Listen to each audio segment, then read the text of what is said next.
আকাশ গঙ্গা জুড়ে ঘুমের নগর, চেনা সুখে প্রতি রাতে সুখী, বুকের আগল যত আঘাত প্রিয়,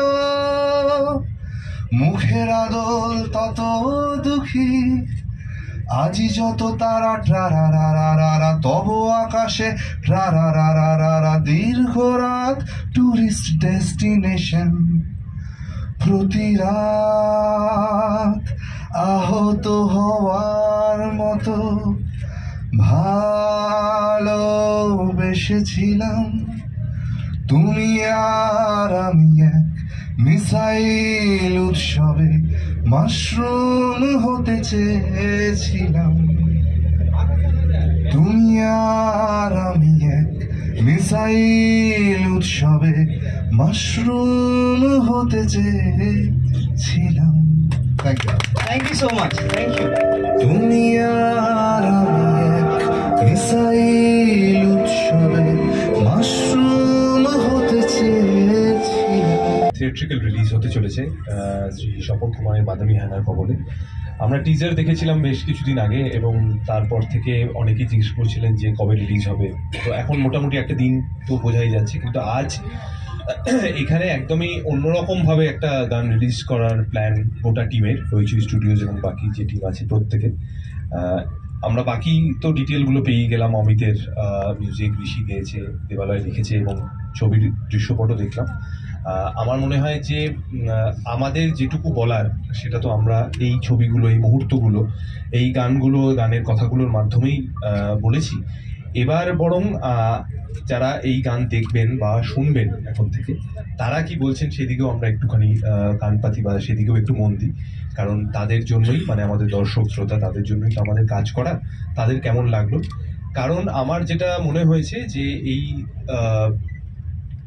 মানে যেরকম ধরনের ছবি বা যেরকম ধরনের ছবির ভাষায় কথা বলা হয়, এইটা সেখান থেকে তো আলাদাই। কারণ স্বপন কুমার এবং দীপক চ্যাটার্জির পৃথিবীটাও কিন্তু হয়তো আমাদের পৃথিবীর তুলনায় এখন যে পৃথিবীটা আমরা আছি তার তুলনায় অনেক জায়গাতেই অন্যরকম। সেই অন্যরকমটা কেমন লাগছে সেটা জানার অপেক্ষা, আগ্রহ রইল।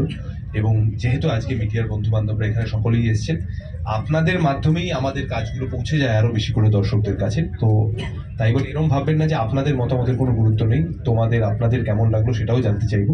তবে অভি কিন্তু যে কথাটা বললো সেইটা আমার মনে হয় বেশি ভাবাচ্ছে, যে কারণ আজকাল শুধু এরকম মানে এখানে তো ছবি সকলেই আপনারা তুলতে চাইবেন, ভিডিও তুলতে চাইবেন, কিন্তু মানুষ এখন সবটাই মোবাইল ক্যামেরায় বন্দি করতে চায়। তাই বেশিরভাগ সময় আমার মনে হয় ঋষি বা অমিত ওরা আরো ভালো বলতে পারবে, লাইভ পারফরমেন্সের সময় বেশিরভাগ সময় সেটাও ভিডিও হয় বা ছবি হতে থাকে। তার ফলে প্রায় এখন হাততালি চাইতে হয়।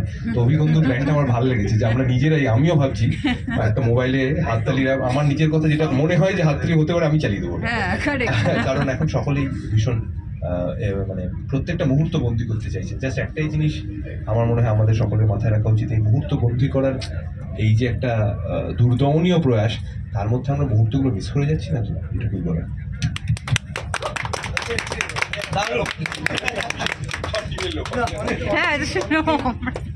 আকাশ গঙ্গা জুড়ে ঘুমের নগর, চেনা সুখে প্রতি রাতে সুখী, বুকের আগল যত আঘাত প্রিয়,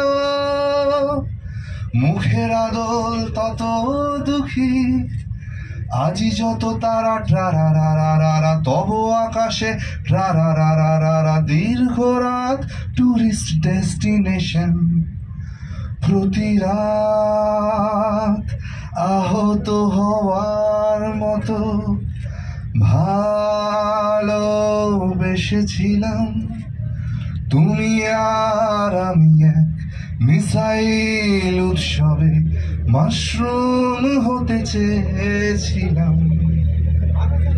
তুমি আর আমি এক মিসাইল উৎসবে মাশরুম হতে চেয়েছিলাম। Thank you so much. Thank you. এরকম রেসপন্স হবে গানটা?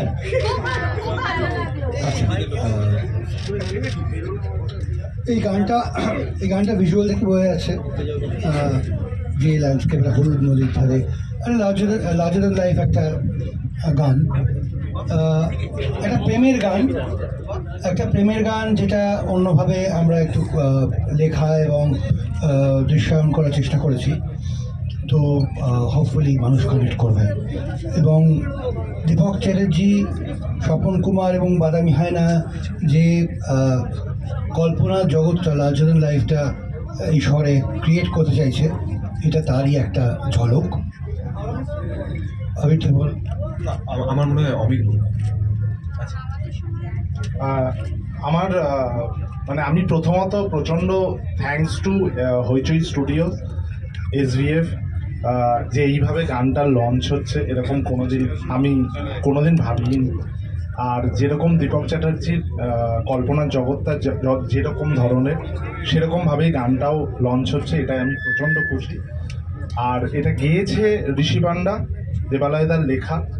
আর মানে আমি প্রচণ্ড খুশি। আমি এবার ওয়েট করতে চাই যে সবার কেমন লাগে। এটা যেরকম ছোটদের ছবি, এটা ভীষণভাবে বড়দেরও ছবি, মানে এটা সবারই ছবি। কাজেই শুধু ছোটোবেলায় কল্পনার সঙ্গে কি আমরা আইডেন্টিফাই করতে পারি না, বড় হয়েও করতে পারি, সেটাও একটা কোয়েশ্চেন, সেটাও আমরা ছবির মাধ্যমে খোঁজার চেষ্টা করেছি। আর আমি বারবারই বলছি, রিকোয়েস্টও করছি যে আমরা ব্যক্তিগতভাবে কী ছবি দেখছি, আমরা ব্যক্তিগতভাবে কী স্বাদের গান শুনছি বা কী করছি, সেটা থেকে অনেক বেশি ইম্পর্টেন্ট দর্শক কী দেখতে চাইছেন, সেইটা নিয়ে একটু বেশি আলোচনা হোক। আমরা আমাদের কথা যেটা বলার সেটা ছবির মাধ্যমেই বলছি। আলাদা করে আমি ছোটোবেলায় কী ছবি দেখতাম না দেখতাম, it's not at all important. Specific আলাদা করে যাই না। এবার যদি অভিনয় দেখে দর্শকের বা তোমাদের মনে হয় যে এটা দীপক চ্যাটার্জির একটা সিগনেচার কিছু স্টাইল হলো, সেটা অন্য বিষয়। তবে যেটা করেছি সেটা আমিও একজন অভিনেতা হিসেবে খুব বেশি ডাইভালজ করবো না যে কী করলাম, সেটা পর্দায় দেখে যদি মনে হয় যে হ্যাঁ এটা তো আগে দেখিনি বা এটা এই চরিত্রটার মতো করে লাগছে, সেটা তখন আলোচনা।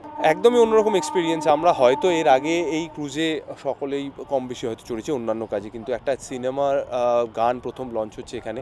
তার অন্যান্য কারণগুলোর মধ্যে আমার যেটা মনে হয়েছে যে এই যে গঙ্গাবক্ষে চলেছে, এটাও কিন্তু কোথাও গিয়ে আমাদের কলকাতার ইতিহাস, আমাদের এই শহর, যে শহরটাকে আমরা ভালোবাসি, দীপকও খুব ভালোবাসে, এবং সেই শহরের বিপদ থাকাতেই দীপকের আবার খোঁজ পড়েছে।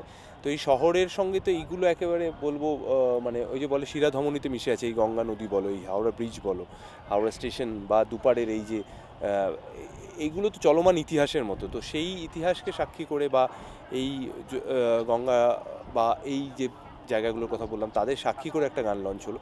কোথাও গিয়ে এটা আমার মনে হয় কলকাতাকে ফিরে দেখা, ইতিহাসকে ফিরে দেখা। এই যে আসলে বাদামি হেলা, তো আমি যখন বাদামি জামা পরে এসেছি মিউজিক লঞ্চে, সারপ্রাইজ বলতে গানটা কতটা সারপ্রাইজ হবে জানি না, বা ভিজুয়ালটা, তবে হ্যাঁ চেষ্টা করেছি যে লার্জার দ্যান লাইফ বা কল্পনার জগৎটা, স্বপন কুমারের জগৎটা, যেটাকে নিয়ে আমি কাজ করছি, যেটাকে পর্দায় আনার চেষ্টা করেছি, তার কিছু ঝলক পাবে নিশ্চয়। আবিরদার চরিত্র যেটা হচ্ছে যে খুব নতুন কিছু নয়, এটা বাঙালি বহু বছর ধরেই পড়ে এসছে, দীপক চ্যাটার্জির গল্প, কিন্তু আমরা যেটা হচ্ছে ভুলে গেছিলাম আসলে। তো এটাই মনে করাবার গল্প, হ্যাঁ, বাঙালিকে মনে করাবার গল্প যে আমাদের আসল একটা বিরাট স্মৃতির জায়গা এবং একটা স্বপ্নের জায়গা, এই শহরটাকে অন্যরকমভাবে ভাবার, উপলব্ধি করার জায়গা, সেটা এই দীপক চ্যাটার্জি সেটা আবার ফিরে আসছে। দেখুন, এটা তো কোনো একটা স্টোরি নেই, এটা আমি যেটা করেছি যে স্বপন কুমারের যে বিভিন্ন গল্প, শয়ে গল্প আছে, অজস্র গল্প, সেটা একটা জগৎ।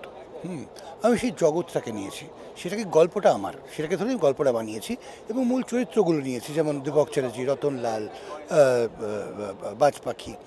তো ব্যাপারটা অফকোর্স চ্যালেঞ্জিং, হ্যাঁ, কারণ পাল্প তো বাংলায় হয় না, এবং এই ধারাটাই হারিয়ে গেছে বাংলা সাহিত্য থেকে। সিনেমা তো আসেইনি কোনোদিনও, ধারা থেকেই হারিয়ে গেছে। তো ন্যাচারালি একটা বড় চ্যালেঞ্জ, বড় এক্সপেরিমেন্ট এটা। মিউজিকটা দিয়েছে অমিত চ্যাটার্জি। তো অমিত যখন আমাকে ফোন করেছিল, ফার্স্ট টাইম আমি হ্যাঁ বলেছিলাম গানটা শোনার আগেই, কারণ অমিতের আমি খুব বড় ফ্যান, ওর গান আমি অনেকদিন ধরেই ফলো করছি। তো গানটা লিরিক্স লিখেছে দেবালয়দা নিজেই। গানটা লিরিক্সটা আপনারা শুনলে বুঝতে পারবেন কতটা ইউনিক আর কতটা ইউনিক গান। তো সিনেমার প্রয়োজন অনুযায়ী গানটা অনেকবার চেঞ্জ হয়েছে, ভ্যারিয়েশন করে লাস্ট পর্যন্ত যেটা দাঁড়িয়েছে সেটা আপনাদের সামনে আপনারা শুনছেন বা শুনবেন। তো শুনে জানাবেন কেমন ফিডব্যাক দিল।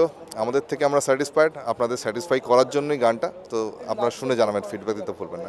আমি কোনোদিন ভাবিনি আমার গান এইভাবে লঞ্চ হবে, খুবই খুশি। বাদামি হায়না আমাদের কাছে খুবই স্পেশাল, এবং তার প্রথম গান এইভাবে লঞ্চ হচ্ছে, এটা সত্যিই আমার কাছে খুবই আনন্দ। গানটা অ্যাকচুয়ালি পুরো সিনেমাটা না খুব মানে ওই কাট ঘাটখোট্টা শহরের গল্প বলে না, খুব অন্য একটা শহরের গল্প বলে, কিন্তু সেটা আমাদের এই শহরই। এই গানটার ভিডিওটা দেখলে বোঝা যাবে যে এখানে বেশ কিছু এলিমেন্ট আছে, মানে হলুদ নদী আছে, একটা মাশরুম হচ্ছে, মানে অবভিয়াসলি একটা বিস্ফোরণ ঘটছে এবং এখানে প্রেমের বিস্ফোরণ ঘটছে এবং ওই ড্রিমি ব্যাপারটা এই গানটাতেও আছে, কম্পোজিশনটাতেও রয়েছে এবং ওভারঅল ভিডিওটা আমার মনে হয় সবচেয়ে বেশি এটাকে জাস্টিফাই করে।